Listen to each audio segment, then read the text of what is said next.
Chapter number 7. Beth makes some toffee for Moonface. The children talked about nothing else but the faraway tree and its strange folk for days after their adventure. Beth said they must certainly keep their promise to take toffee to Moonface. Promises must never be broken, she said. I will make up some toffee if Mother will let me have the sugar, syrup and milk. Then, when it's done, you can take it to Moonface, Joe. Mother said they could make toffee on Wednesday, after she had been to the shops. So on Wednesday, Beth set to work making the best, sweetest, chewiest toffee she could. She set it in a pan on the stove. It cooked beautifully. When it had cooled and was set nice and hard, Beth broke it up into small pieces. She put them into a paper bag, gave one piece each to the others, and popped one into her own mouth. I'll have to go at night, I think, said Joe. I shan't get any time off this week, I know. We're so busy with the garden now. So that night, when the moon was shining brightly in the sky overhead, Joe slipped out of bed. Beth and Franny woke up and heard him. They hadn't meant to go with him, but when they saw the moonlight shining everywhere and thought of that exciting faraway tree, they felt that they simply couldn't stay behind. Wouldn't you have felt that way? They dressed quickly and whispered through Joe's door, We're coming too, Joe. Wait for us.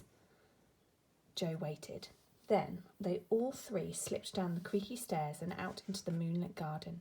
The shadows were very black indeed, just like ink. There was no colour anywhere, only just the pale, cold moonlight. They were soon in the Enchanted Wood, but dear me, it was quite different now. It was simply alive with people and animals. In the very dark parts of the wood, little lanterns were hung in rows. In the moonlit parts, there were no lanterns, and a great deal of chattering was going on. Nobody took any notice of the children at all. Nobody seemed surprised to see them, but the children were most astonished at everything. There's a market over there, whispered Joe to Beth.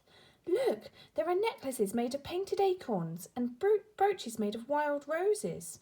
But Beth was looking at something else, a dance going on in the moonlit dell, with fairies and pixies chattering and laughing together. Sometimes, when they were tired of dancing on their feet, partners would fly in the air and dance there in the moonlight.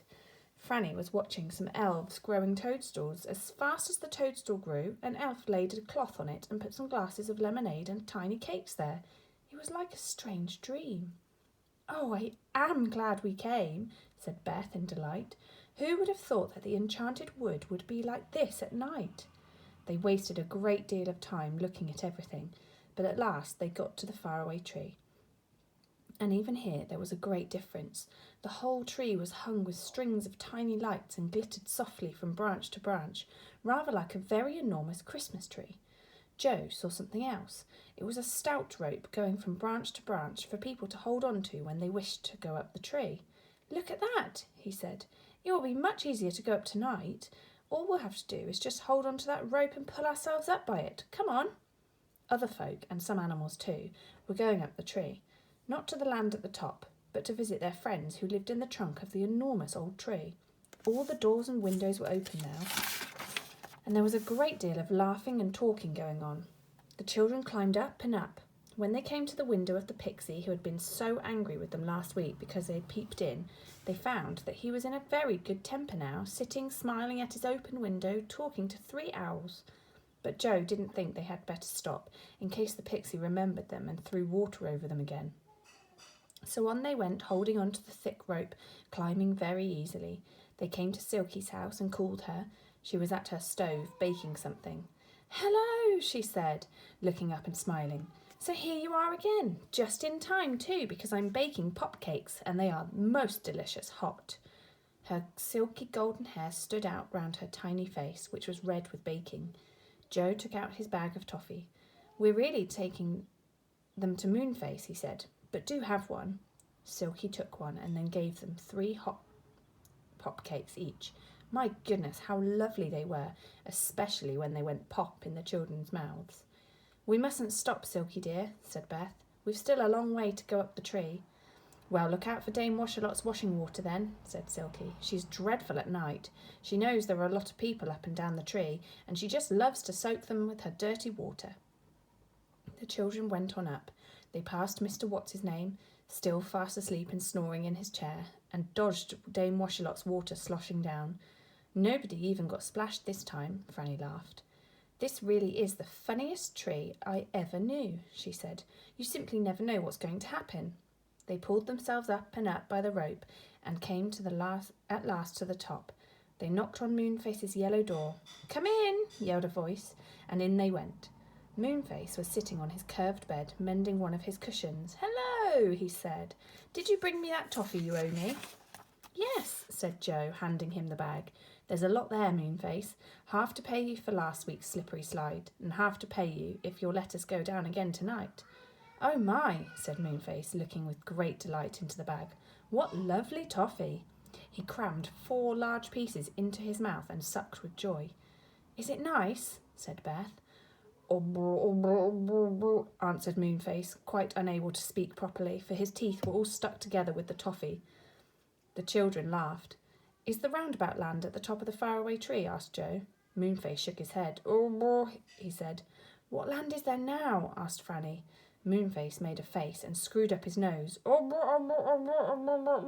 He said very earnestly. Oh dear, we shan't be able to get anything out of him whilst he's eating toffee, said Beth. He'll just auble away. What a pity. I would have liked to know what strange land was there tonight. I'll just go and peep, said Joe, jumping up. Moonface looked alarmed. He shook his head and caught hold of Joe. He cried. It's all right, Moonface. I'm only going to peep, said Joe. I shan't go into the land. Cried Moonface in a fright, trying his best to swallow all the toffee so that he could speak properly. Joe didn't listen. He went out of the door with the girls and climbed up the last branch of the faraway tree. What strange land was above it this time? Joe peered up through the dark hole in the cloud, through which a beam of moonlight shone down. He came to the little ladder that ran up the hole in the cloud. He climbed up it. His head poked out into the land at the top. He gave a shout. Beth, Franny, it's a kind of ice and snow. There are big white bears everywhere. Oh, do come and look. But then a dreadful thing happened. Something lifted Joe right off the ladder, and he disappeared into the land of ice and snow above the cloud. Come back! Joe, come back! Yelled Moonface, swallowing all his toffee in fright. You mustn't even look, or the snowman will get you. But Joe was gone. Beth looked at Moonface in dismay. What shall we do? She said.